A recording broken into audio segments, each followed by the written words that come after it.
Hello, everyone, and welcome to the Ministry of Propaganda. We have Chris. Hello, Chris. How are you doing? I'm very good, Rich. How are you? Okay, I'm very well. Great. So, yes, we have, of course, now officially changed our name. We have been nationalized. We are a public service. We are the Ministry of Propaganda, helping you think. And today we are talking about the Qatar World Cup. So, there's been lots of news. The biggest event in the world, certainly the biggest sporting event in the world. Very interesting stuff. And there's been lots of conversation about controversy. How did they get it? Did they bribe? How much did they bribe? Conditions around workers that built the stadiums, stuff about anti-gay elements and laws in the country, anti-women laws, anti-women, and sort of all sorts of interesting things to discuss. So where do you want to start with this one, Chris? So, obviously, this is, again, another big subject. I've not been able to turn on my TV for the last 2 weeks without just being bogged down on it. I don't know about yourself, Rich. I can't stand football. It's one of those things that just never appealed to me. But obviously, the politics of football is something that's always quite fascinating. Remember last time round, we had it in Russia, which obviously was a great excuse to start talking about Russia to anybody who's tried to talk about football to me. So just before we start, as a just to sort of set the tempo of this, I've got a clip here of somebody that is a shame with our new channel to sully it straight away with this individual, somebody that I'd never normally give the time of day to. But I think he actually made some shockingly good points. So I just want to play a little audio clip of a certain person. Qatar. And also, I've got to say, I find a lot of this sports washing debate laced with rank hypocrisy.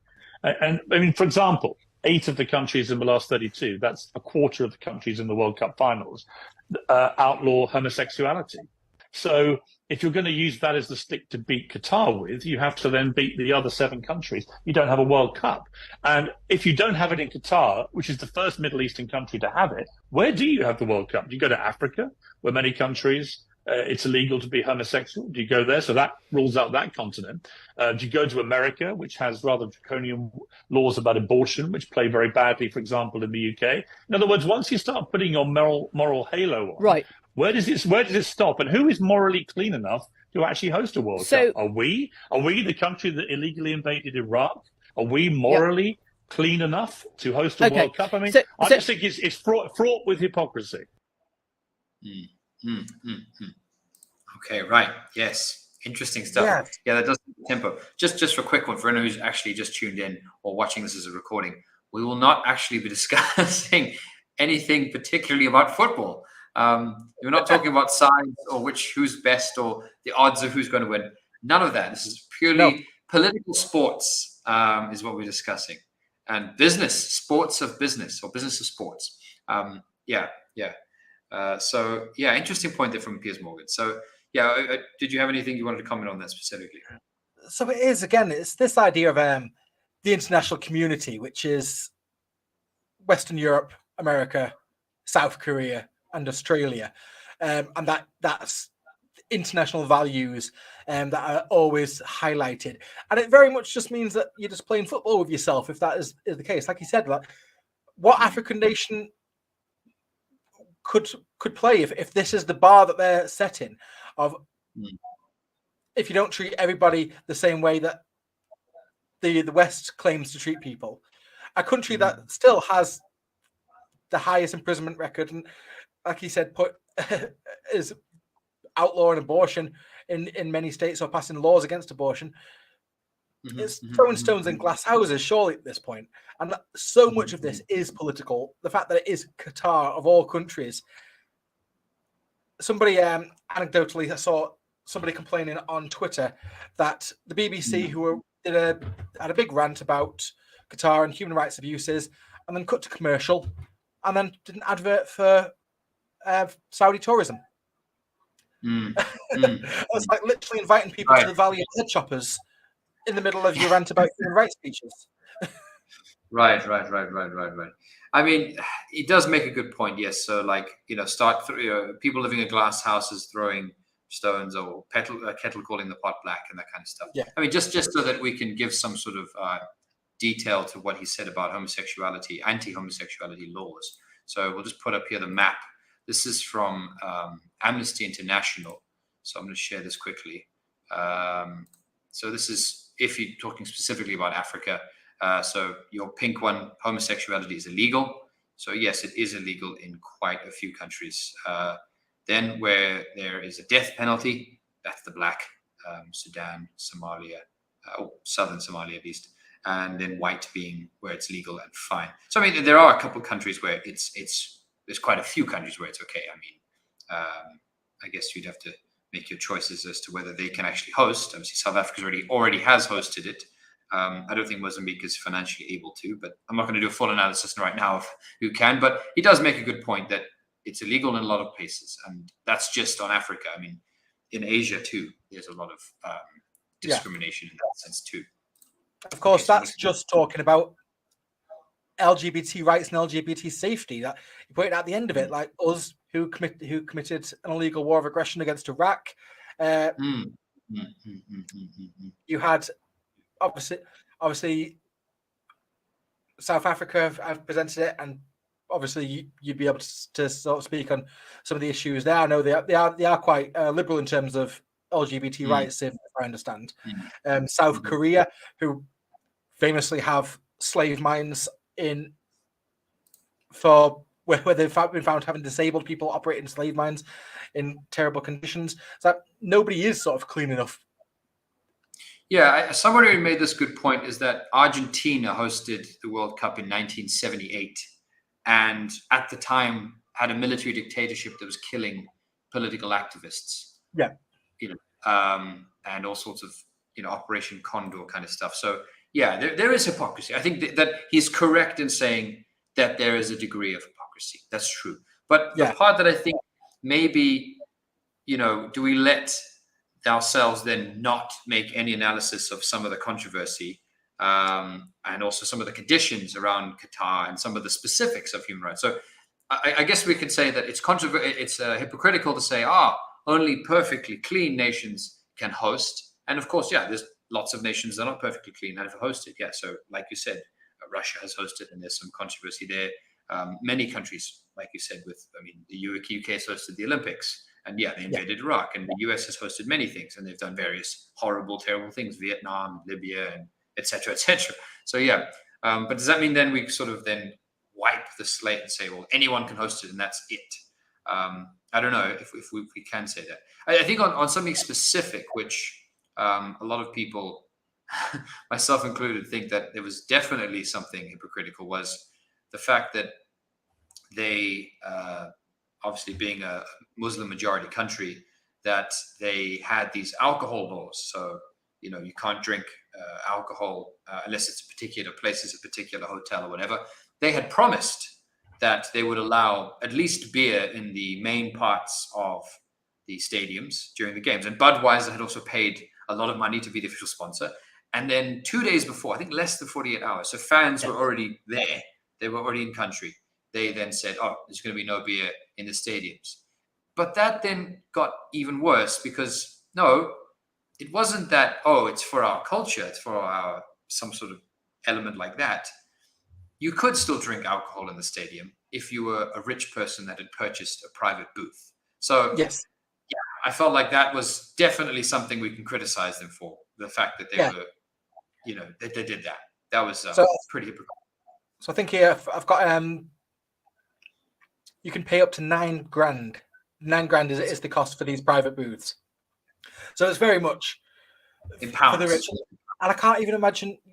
So I can't even imagine that's even just limited to Westerners. That would have been also the same for rich Qataris. It is literally just a class barrier. Yeah. No, it is. Yeah. It's the rich. The rich can buy the culture. Culture's for sale. Allah is not watching. He's not watching the rich. Apparently, I don't know. This is taking a backhander. Yeah, exactly. Yeah. So anyway, that was something that's certainly controversial. I do think though that if you look at this whole thing with the deal, right? So this is something else that everyone talks about. Like, how did they get this deal. So they did beat. So there's a bidding process, and various countries bid to host, and they, present a package to FIFA, and then FIFA votes. They've changed the laws since then because of what happened. But the Qatar beat a united bid from which included Canada, Mexico, and the US, as well as a bunch of other countries back in 2010 when they were bidding. So obviously 12 years ago. It takes that long to build stadiums and whatever. But there's been then investigations into this. I imagine in some part because the US lost, maybe that they were more keen to investigate. So they were bribed. The FIFA officials were bribed, and Sepp Blatter did take money.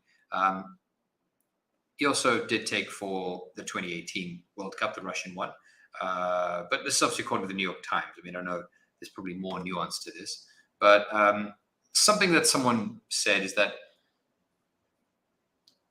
this kind of was the game, this in sense of bidding, that corruption, and if you maybe didn't have the prestige, that you could try and buy yourself your way in. And when you're talking about international business and international politics, money and power and, getting rights to stuff, this is kind of the language of those kinds of, institutions. So I obviously don't support like Qatar buying it. I think it is ridiculous, to be honest. It's a country that has like 2.7 million people, and 88% of them are actually migrant, indentured laborers. The actual local population is probably the same as Iceland, like 400,000 people.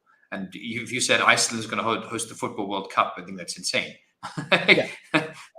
That's crazy. I mean, it's just there's so many more people that would love to host it and have way more people and have the facilities. They had to build everything. They had to build literally, I think almost every stadium, 9 stadiums, and they only had one back in 2010. So yeah. And also during this point, the period of construction, you had the diplomatic crisis of Qatar, where basically their only land border with Saudi Arabia was shut off, which obviously that caused huge, a big question mark over is how is this going to affect everything if they're not allowing any sort of traffic into Qatar, on the allegations of funding terrorism and working. Their main crime in this case was working diplomatically with Iran. They said they got accused of supporting terrorists, and their answer hilariously was, well, yeah, but the same terrorists that you're all funding as well, mainly the Muslim Brotherhood. We're not funding anyone like ISIS or anything. In fact, they were fighting ISIS to some degree in Syria, at least through the means of weaponry that is now being sent to the Syrian government.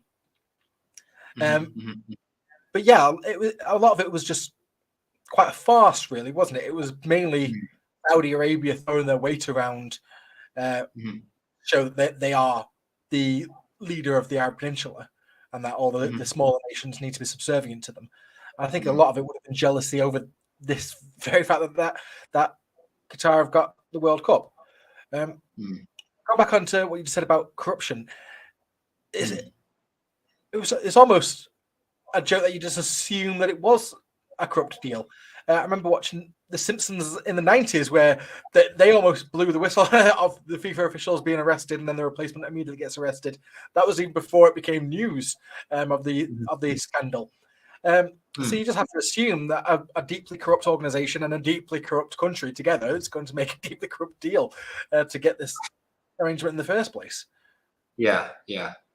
I think that's something that, in terms of, you mentioned Saudi Arabia there too. So if a country, so let's say we take the Piers Morgan, we say, well, we can't criticize everyone. Everyone's got skeletons in their closet. So who should host? I think, okay, we take that. But then why Qatar?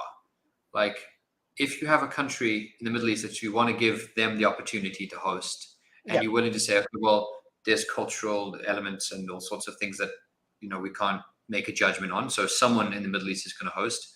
Why Qatar? I mean, you'd think my first choice would be Saudi Arabia. You would say Saudi Arabia. It has a big population. I assume it has more stadiums, all sorts of reasons. So I do think that this is where the corruption element does, the fact that they obviously paid for it and Yeah. and were given it because of financial reasons, not because of an objective like, okay, well, the Middle East should be given a chance. Who should host it? We'll make a decision on those grounds. I mean, maybe Algeria would have been better as well. I mean, they're quite I would have big said, I countries. would have suggested Jordan. Jordan, yeah, Jordan, right? Exactly. Relatively developed, diplomatically peaceful with its neighbors. Yeah, yeah, good relations with the international community as well. Yeah. So, yeah, exactly. If it was an open country, sort of like which Middle Eastern nation should get this, there's certainly Qatar should not be first. Yeah. It might be in the top Surprising five, that it- but it's probably five on that list. Even the UAE would be more because UAE has more than one city. I mean, Qatar has one city. It's a city-state. It's like Singapore getting it, or like I said, a tiny nation. Yeah. So the other thing I think to talk about is the actual nature of the country. So it's a bit of a can of worms, if I'm honest. When you start looking at this country, and you start sort of wanting to put, I don't want to be too harsh, but you want to start putting sort of quotation marks around the idea of country. If you just look at the statistics, I already mentioned that 88% of the people that live there, so the population is like 2.7 million, but 88% of the people are migrant workers, and then obviously you get like expats, mainly from India, I've noticed. Yeah, but you're right. But the actual workers are from India, Bangladesh, South Asia predominantly. Then you do get some Filipinos and Egyptians and whatnot, but the vast majority are South Asian, so Indian, Pakistani, Bangladeshi, and Nepalese.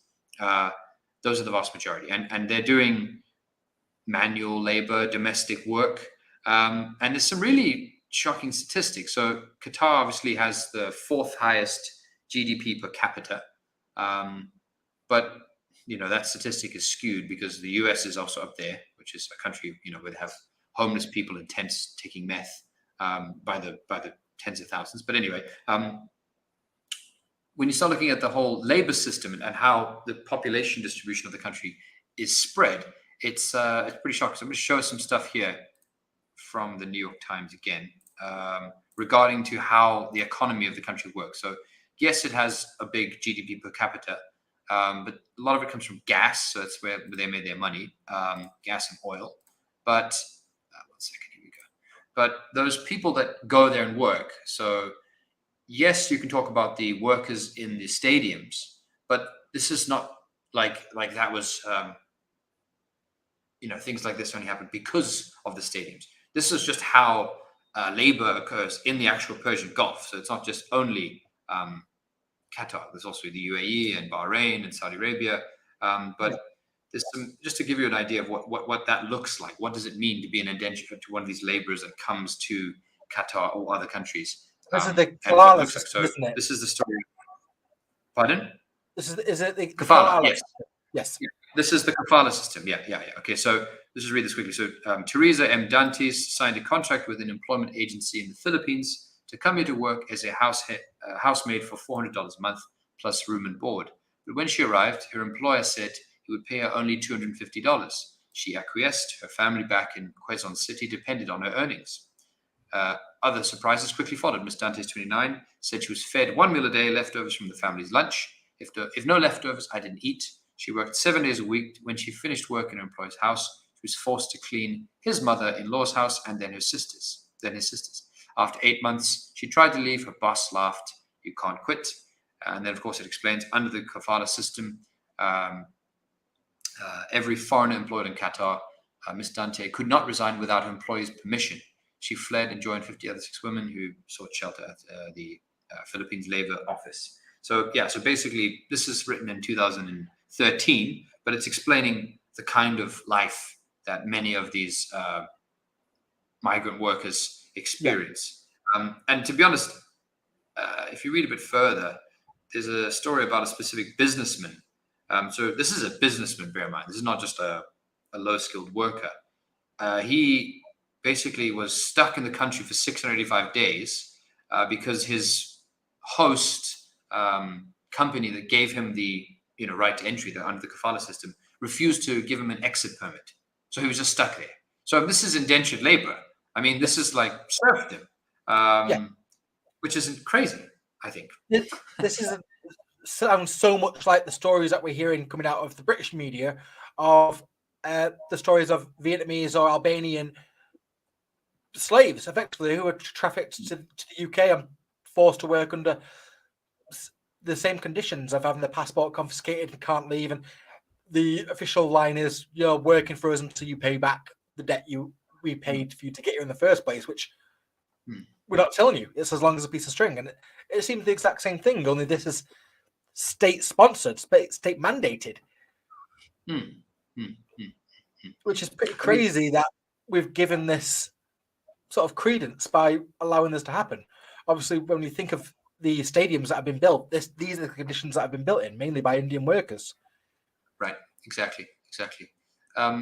So just to give some defense to the Qataris, they have then begun the process of repealing the kefala system.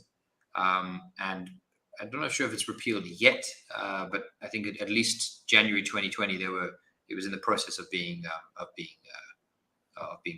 repealed. But at the end of the day, you are dealing with a monarchy which has a semi-elected sort of constituency sort of system, but on balance, it's not far from just being an absolute monarchy in the clothing of a constitutional monarchy. So it's pretending to be a constitutional monarchy. Yeah. That's what I would say, because it doesn't seem to be very the parliamentary side doesn't really appear to be there. And then if you have things like a feudal serf-like labor system into the early 2020, so 2020, 2015, or whenever it started to get repealed, or actually now, 2020, 2022, that's crazy. In that sense, go ahead, Chris, you wanted to say something. Yeah, sorry. So I was just looking at some of the sort of anecdotes of the funny stories of British tourists wandering off into sheikhs' palaces and being toured around. But it got me having a look who these sheikhs were. And a lot of them, the same sort of thing as Saudi, a lot of these sheikhs are the sons and now grandsons of the founder of the country. So it very much is a family business still. It is very much that structure of an absolute monarchy.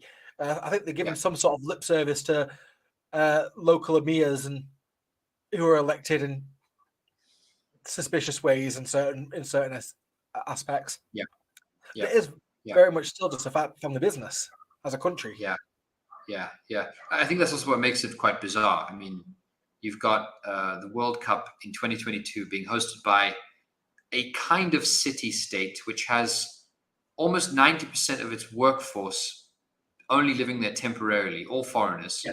And then this sort of cream on the top of royalty in a feudal state that's very advanced and very rich and has managed to build these beautiful stadiums in the last sort of 12 years.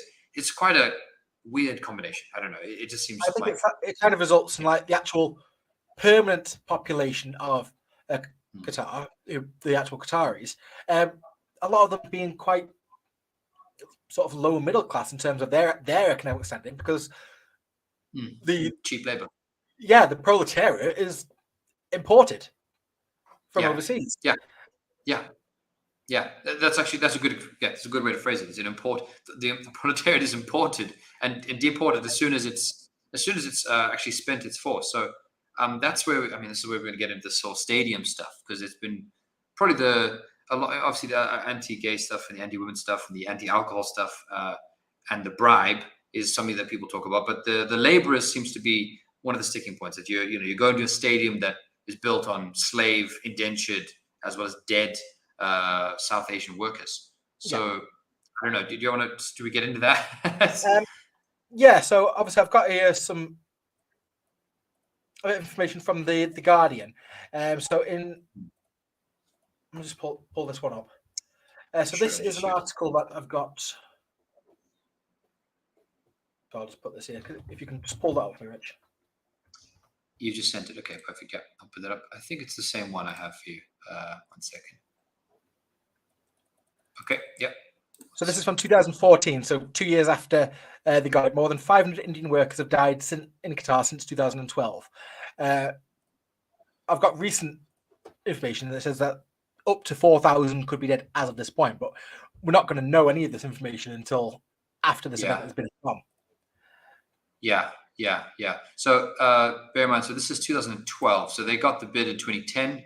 So 500 in 2 years, 12 years. I mean, 250 a year. So I mean, that's just a projection on average. I mean, doing 2,500. But yeah, there's actually quite a few statistics. So the Guardian later, I'll show you their latest article. Can you see that there? Yep.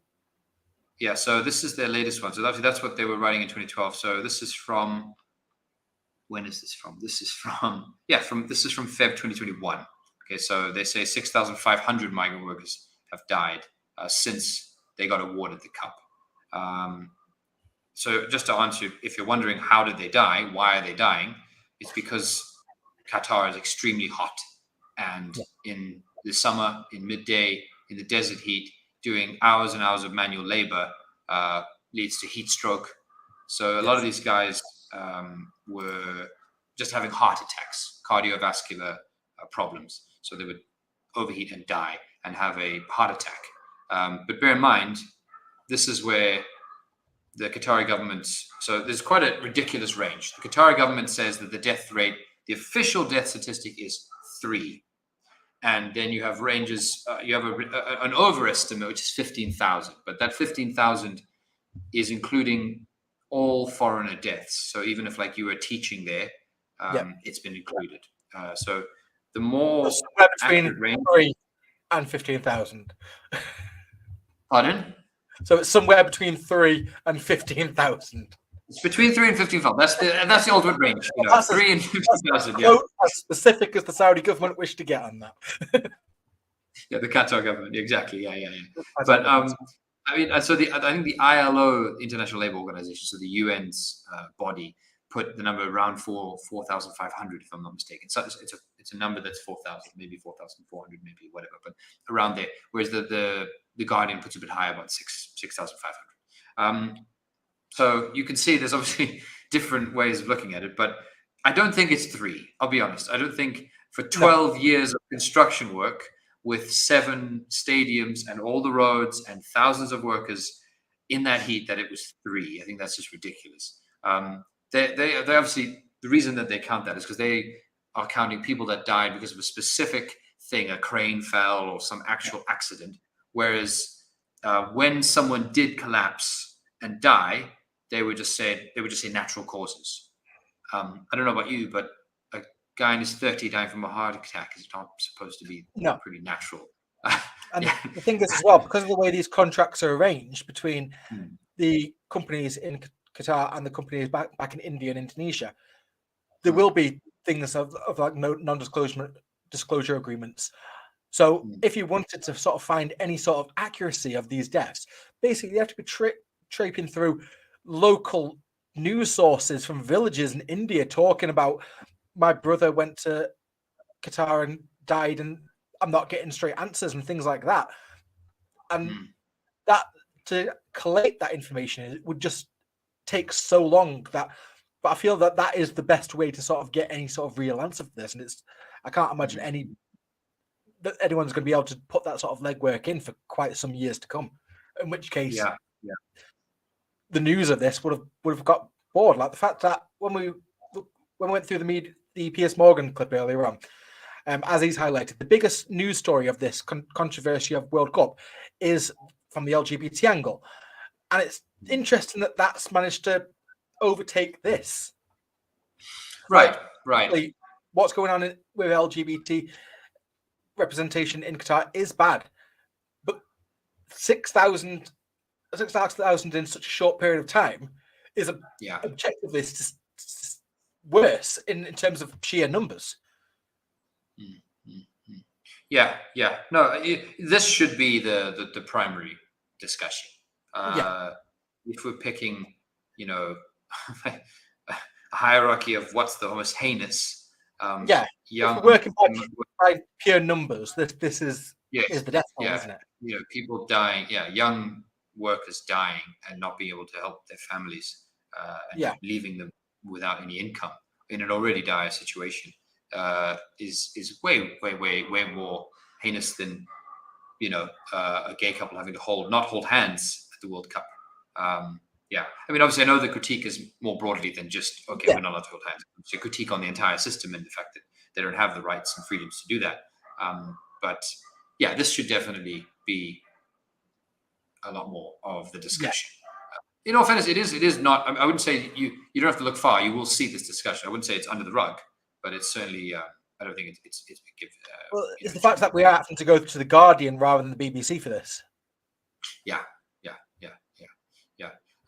Just so that people can sort of say where's that statistic from? I mean, the Guardian has done a pretty good. It seems, at least on reading what they say here, their sources are from the Supreme Council of Health in Qatar, from the Embassy of India, Embassy of Nepal, the Foreign Employment Board of Nepal, a Wage Earners Welfare Board of Bangladesh, the Sri Lankan Embassy. So they have used, I think, pretty good data to get close to their figure.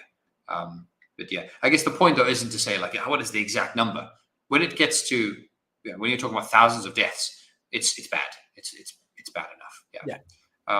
Just one more comment I'll make on this one before heading back to you there, Chris, is bear in mind that these individuals that died had already been heavily screened and vetted in their home country. So people with pre-existing conditions or heart problems or age, whatever, were probably not going to be sent because they knew you're going to be working in 45 degrees Celsius for 10 hours.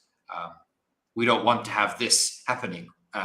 This still happened. So just imagine how much worse this could have been if they had had just ordinary workers of all sorts of descriptions. And the other thing is, it must be quite bad in the home countries too. If they chose to come here and for 12 years, you would hear about families dying, or not families, but individuals dying.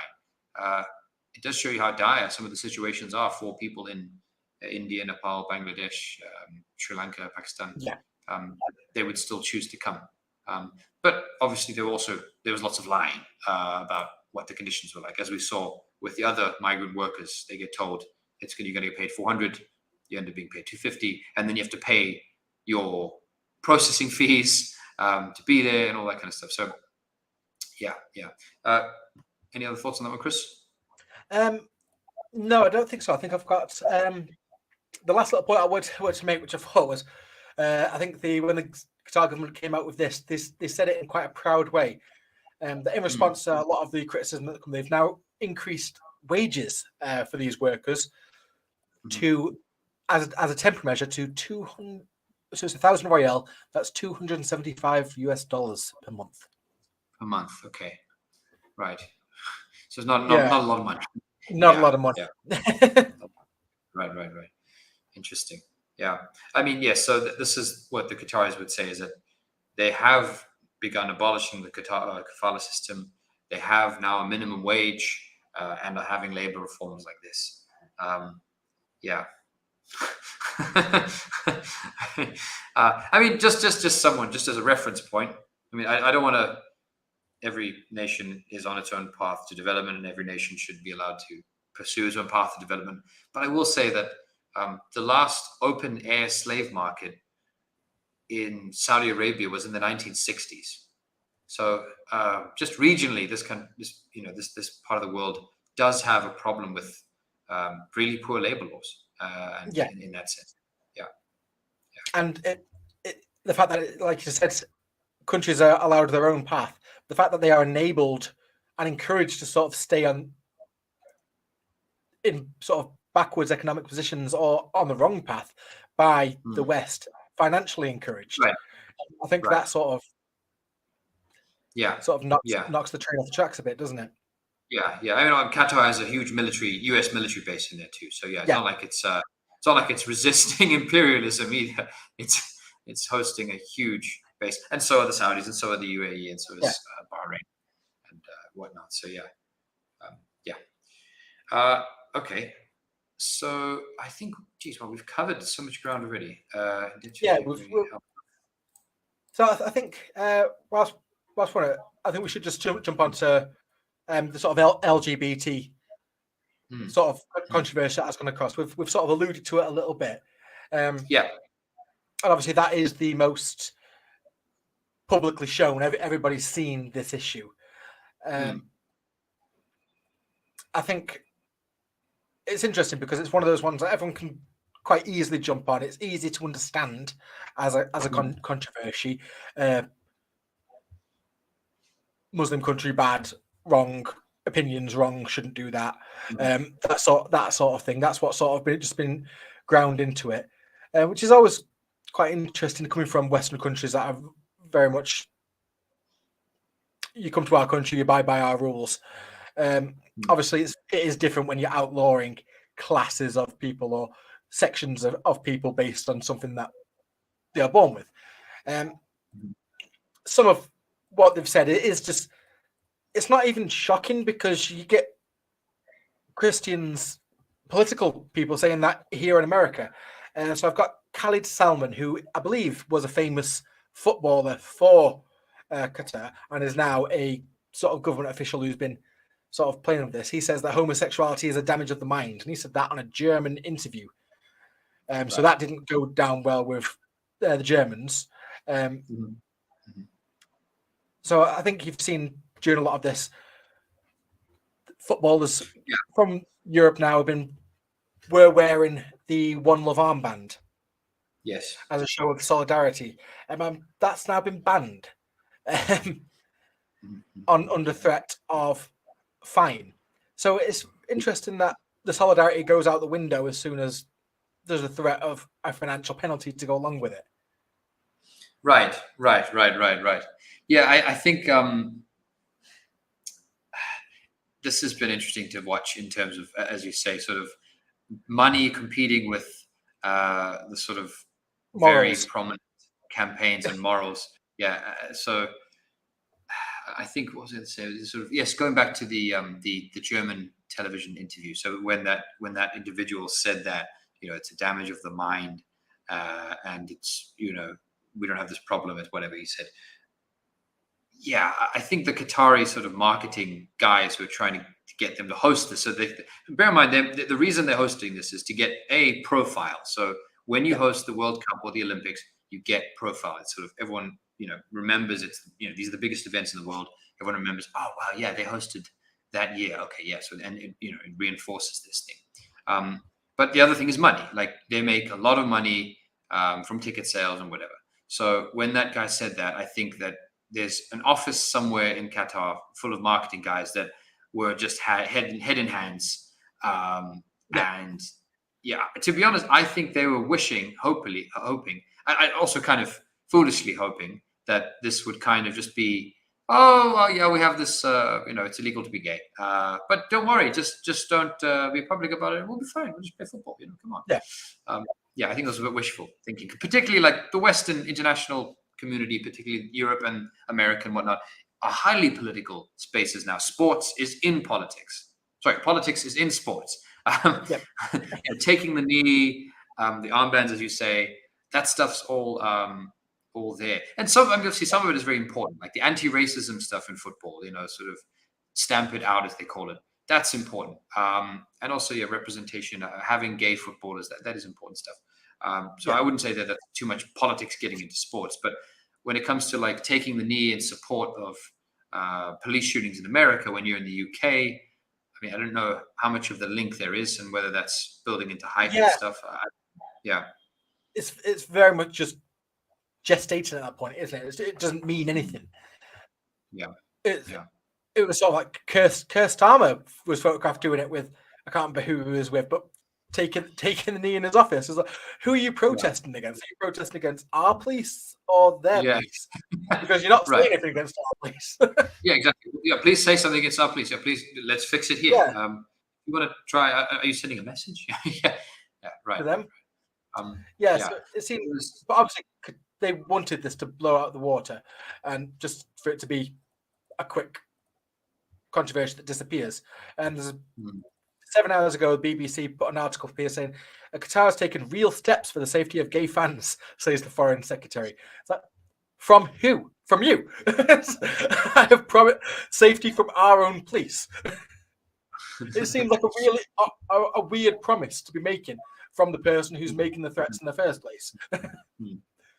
So there's been reports of I've got a group of Welsh fans here who have come back saying that they had rainbow hats on. Security forces have confiscated them. Apparently, at first, they did promise that they were going to allow rainbow flags in the stadium, but the government, they probably just even wouldn't acknowledge it on their TV or just say that the flag's for something else, like the NHS or something. Yeah. There's nothing inherently gay about a rainbow, unless you tell somebody that's what it is. So they probably just do that. But the fact they have been confiscating these hats off people shows that they, regardless what the centre have said about allowing it, that's clearly not got through to the police on the streets.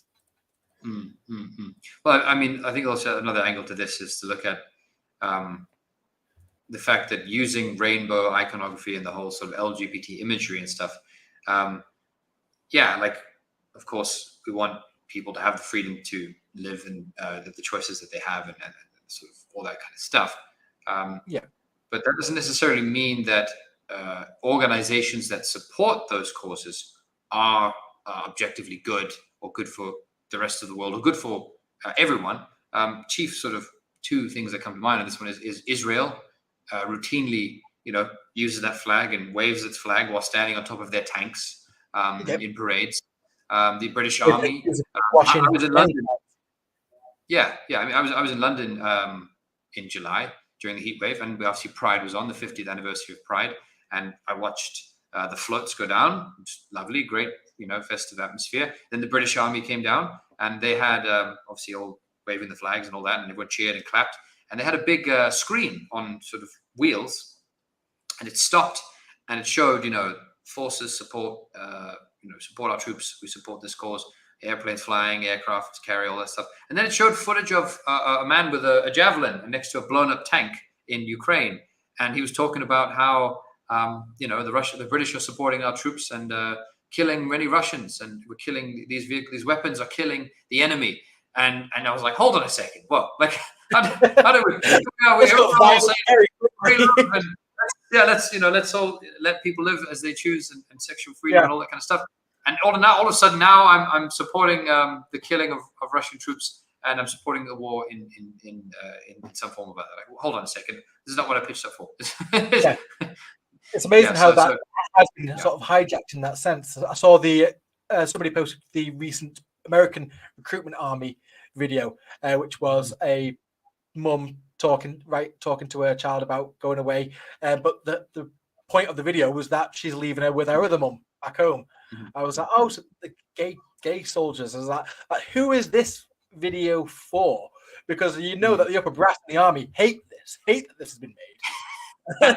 Because you're ruining the macho image of the army that they love. Definitely. So I mean, that's one thing to consider. There was talking about fans being reprimanded for doing things that were against the law. There was some vandalism that happened a few days ago, where some people vandalized. I don't know if you've seen. I'm going to get them up quickly. The Qatar Football World Cup mascot, but it is it looks a bit like a ghost. I'll be honest. But it is the headdress, the traditional headdress, usually men wear in Qatar. So it's that white cloth thing. I don't know what the official name is. You know what the name is of that headdress? I would, if you were asking me for it. I would know it. Find it here. So I'll show you some images of it here. So it's a very cute little thing. I like it. I think it's very, very nice little mascot. So here we are. Here the mascot is. Maybe his name is Laib. I don't know. But this is what he looks like. He's the headdress, and he flies around and he plays football. What's that? That's Casper. They've just stolen Casper. It does look like a ghost.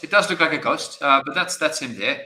And there was this picture here, which was on obviously one of the posters there. And some people decided, because of his pose, he looks a bit like Hitler. So they drew a Hitler moustache on him and then said Sich Heil. So I'll show you the graffiti. Let's see, graffiti. So this is what it looked like. Where is it? Oh man, okay, it looks like it's already been. Okay, that's really lost to the the pages of the internet. But anyway, the image I showed you was the one. They vandalized it, put a moustache on it, and put kefala on it, and obviously they got sent off. Can you guess where they were from, Chris? Those fans that did that? I'm going to guess Israel. Ukraine. Ukraine. Not too far off, to be honest. So I think there's a lot of Russian people watching Football World Cup, and maybe Putin himself will be like, aha, yeah, no Nazis in Ukraine, of course. No, there's no problem there at all. Anyway, but yeah, obviously Russia is not playing this one. Yeah. So the headdress is called a gutra. I've probably butchered the pronunciation, but it's called a gutra. Okay, gutra, right? Yeah. Gutra. Okay, cool. There you go. Cool. But yeah, I mean, if I wanted sort of talking about the record of Qatar, so we've talked about how this relates to imperialism and the fact that, and Piers Morgan says, well, how can we host it if we, invaded Iraq? In some respect, then we can sort of have said that Qatar has played somewhat of a positive role, at least in relation to Yemen, I think. Obviously, initially in 2015, when things broke out, they sent troops with the Saudis and with the UAE, but then withdrew them in 2017, and actually then have been allowing the Houthis to come to Yemen and have been supporting at least negotiations and supporting the Houthis, actually. So, yeah, and also been more on the side of Iran in that sort of regional Cold War that's emerged, Saudi Arabia versus Iran. So in a sense, then I should be a bit more kinder that they have played at least that role in helping to deal with the Yemen conflict in some way. And they have played mediator between Saudi and Iran in that sense. But I think obviously that the relationship with Iran was majority of the reason why they were punished with having off. I actually have another chance to read. So we've been using obviously Al Jazeera's. We watched Al Jazeera's Labor Leaks file. We regularly use them as a source. They do have good journalism, international journalism, but I actually haven't a chance to read what their take or what their presentation of the critiques, the labor laws, the anti-homophobia stuff. I haven't a chance. Have you read any of their stuff, Chris? I did try and have a look. I didn't find a tremendous amount, to be honest. I always find reading the news source from the host countries, or it's like using Press TV for any sort of source on the Iranian sort of situation protest at the moment. You're never going to get the complete picture. Right. So I mean, just to give you some stuff that they've been putting out, like you said, it's obviously going to be biased towards its host country, its state. Well, I'm not going to read it for you. It's a simple thing. It says, this is from November 1st. So they published an article saying reforms made, but challenges remain. So that's talking about the minimum wage that we had already mentioned and other labor reforms. Released 19 days before the start of the World Cup. So they obviously knew. That was from the ILO. Corrected. Not the reforms were not released 90 days before the World Cup. That was the ILO's report, the International Labour Organization. Okay, cool. Yeah. Just wanted to mention. Oh yes. Then talking about Iran. So there's obviously going to be all sorts of political things that happen through the rest of this World Cup, and I won't be surprised if there's going to be some ugly incident where maybe English fans smuggle some beer, not just some, lots of beer into the stadium, and there's be some incident. There's always something. Last time it was the fights. The Russian football clubs have those firms, and those guys were going up and beating up fans. They're violent guys.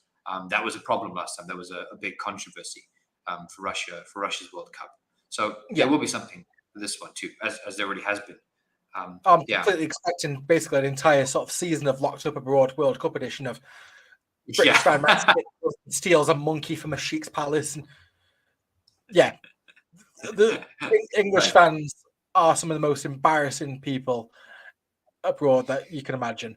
I saw a picture that somebody uploaded of them in the UK. They've not even left yet, and they were all pissed in their underwear, covered in paint. I was like, "You're not even there yet."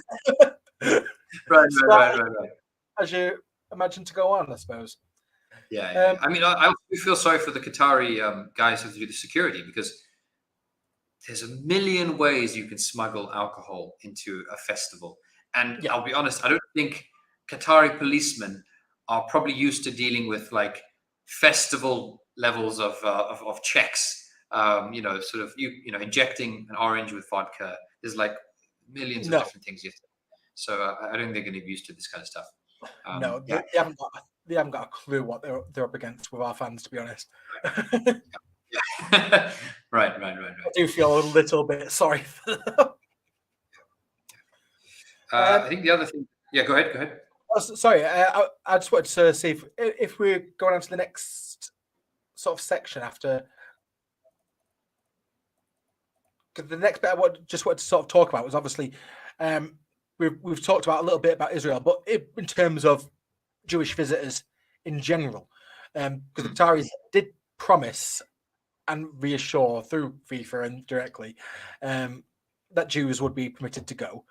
It's a weird sentence to say in very weird sentence that but Jews have been promised that they are allowed to attend the football match, Okay. which was good. This is the first flights this year since that have gone direct from Israel to Qatar, which in its sense is a double-edged sword. Some people will say, "Oh, fantastic fighting anti-Semitism," but this is one more step of chiseling away the Arab resolve of the Palestinian cause, and it just shows that money beats all in this sense. Whenever you hear any of the Arab leaders speak about Palestinians, they still speak the same fire and vigor that they did in the 60s and 70s, but their actions just don't reflect that. They still say we will never abandon Palestine, we will always support their cause until the land is returned. But now you're acting as if there's nothing but Israel.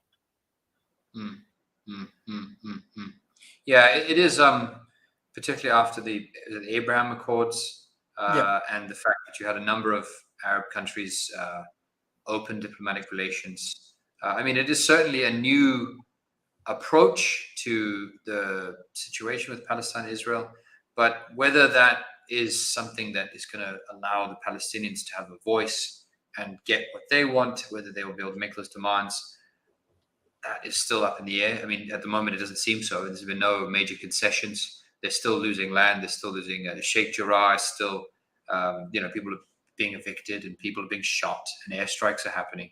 And Gaza is still blockaded with power cuts and shortages of medicine. I don't. It's not looking. I don't see the silver lining yet, if there is one. But maybe the Qataris, the Arab leaders and the Arab states have some grand plan as to how they're going to, I don't know, reach some sort of state where they can negotiate with a better position with Israel. I don't know, but yeah, it does seem at least on the face of it, extremely disappointing and a sellout for business, selling the Palestinians. I think in the near future, a bigger episode on the subject of Palestine is due. Because it's something that obviously we're both quite versed in and quite passionate about. So I think this is something that we do need to sort of expand on. That we won't have time to solve. You went to Gaza, right? Yes, I was in Ramallah in the West Bank for quite some time. I wasn't allowed into Gaza, and to be honest, quite lucky that I did, because the way the gates of Gaza sort of open, if you get in, there's no usual saying of when you'll be allowed out again, because they can close them and open them. Right. The unity government. That's whilst I was there, so if I got in, I probably wouldn't have got out for a fair few months. Cool. I see. So yes, we'll do a special at some point. But yeah, so it is interesting of that respect that they have allowed Jewish visitors into the World Cup. But here, so I've got here a bit. So Qatar previously promised to provide Jewish tourists with cooked kosher food and public prayer services at the World Cup, but they've done neither, claiming that they could not secure the safety of Jews in public places, whilst many of them complained they had not had kosher food provided to them. It's estimated more than 10,000 Jews arrived at the World Cup despite some people calling for the cancellation.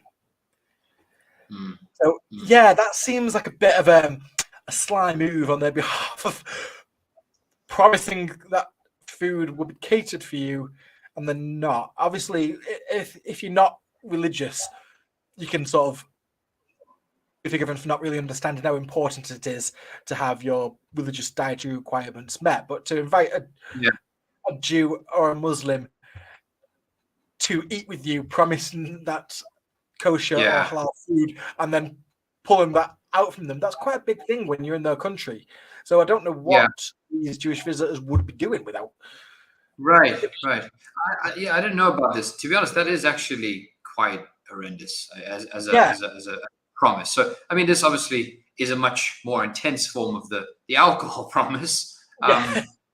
They said, we will do that for you, no problem, and then not doing it. This is far worse. It's someone's religion. It's their culture in the real sense, rather than just drinking beer.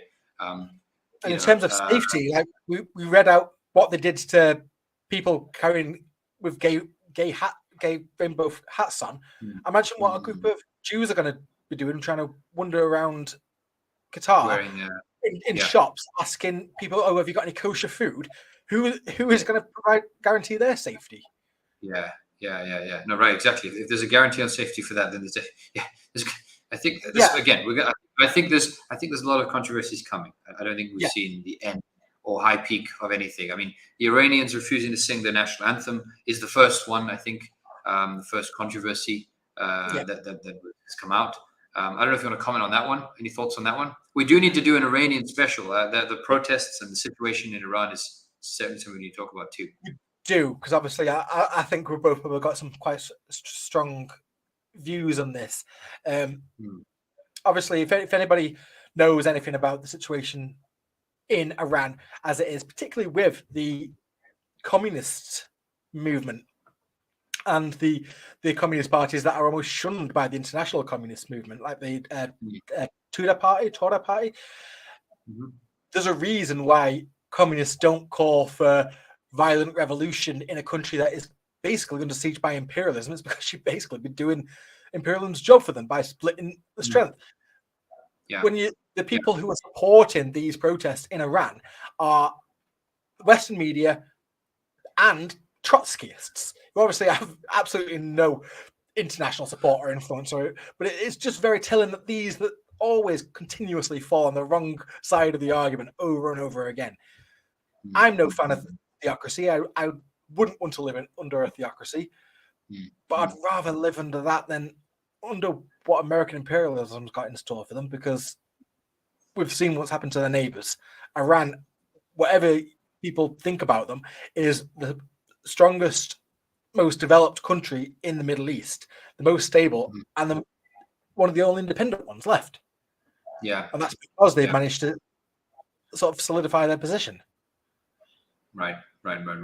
Yeah, I think it would be great to have an Iran special. Perhaps actually that might be what we do next week, unless something amazingly massive, important. But I think it's been, the protests and the situation there right now actually has been going on for 6 months, 3 months. No, 3 months. I think 3 months. So it's not a flash in the pan. It's pardon? I think it was in September when it started. September. Okay, so 2 months. Yeah. All right. Yeah. So I think we should certainly cover that. Perhaps we will cover that next week. If we want us to cover something else, you can certainly tell us. But yeah, sorry, not that I'm wrapping up. That was just a comment. Although I do think I have actually spent all the things I want to say. I think we've discussed the nature of Qatar. We've discussed the laborers, the indentured laborers, the kefala system. And then some of the controversies that have happened so far, and then obviously the fact that they paid for it and bribed for it.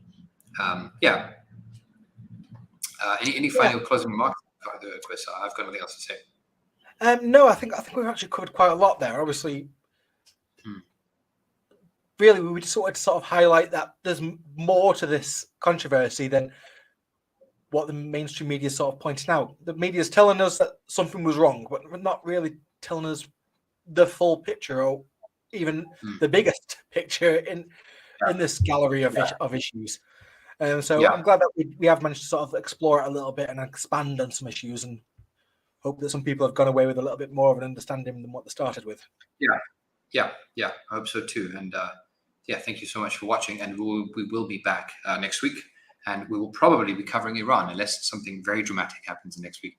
If you would like us to cover something else, please just drop a comment below this video, and we will take it on board. We'll reply. And if you have any discussion as well, go ahead and put in the comments, and we'll follow that too. So thank you very much for watching, and please like, share, subscribe.